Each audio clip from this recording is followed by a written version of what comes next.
অন্যদিকে অর্থনৈতিক সংস্কার নিয়ে ব্যবসায়ীদের সাথে মতবিনিময় করেছে এনসিপি। বিকেলে রাজধানীর এক হোটেলে ব্যবসা খাতের নেতৃবৃন্দের সাথে বিলম্ব ব্যয়বহুল কেন তাৎক্ষণিক অর্থনৈতিক সংস্কার অনিবার্য এই বিষয় নিয়ে আলোচনা ও মতবিনিময় সভা করে এনসিপির শিল্প ও বাণিজ্য সেল। আলোচনায় এনসিপি সদস্য সচিব আখতার হোসেন বলেন, ব্যবসায়ী সমাজের প্রতি ধন্যবাদ জানান, তাদের মূল্যবান মতামত এনসিপির অর্থনৈতিক নীতি নির্ধারণে ভূমিকা রাখবে বলে জানান। মুখ্য সমন্বয়ক নাসির উদ্দিন পাটোয়ারি বলেন, বিএনপি সরকার সমস্ত সংস্কার প্রক্রিয়া ফেস্তে দিয়েছে এবং এর বিরুদ্ধে ব্যবসায়ী সমাজকে প্রতিবাদের আহ্বান জানান। অনুষ্ঠানে বক্তারা অর্থনীতি পুনরুদ্ধারে তাৎক্ষণিক সংস্কার প্রক্রিয়া বাস্তবায়নের তাগিদ দেন।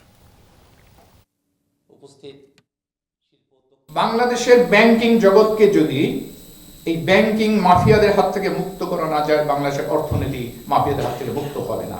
প্রতিটি সেক্টরে আমরা আমাদের যারা বন্ধুরা আছেন, শুভাকাঙ্ক্ষীরা আছেন, তাদের সঙ্গে আলাপ আলোচনার মধ্য দিয়ে দেশের জন্য সব থেকে ভালো যে পলিসিটি আছে সেটা খুঁজে বের করার চেষ্টা করছি। বাংলাদেশের অর্থনৈতিক যে যাত্রাটা আছে এটাতে গ্লোবাল কনটেক্সটের জায়গা থেকে তারেক রহমান নেতৃত্ব দিতে ব্যর্থ হয়েছেন, ইন্টারনাল জায়গা থেকে উনি নেতৃত্ব দিতে ব্যর্থ হয়েছেন।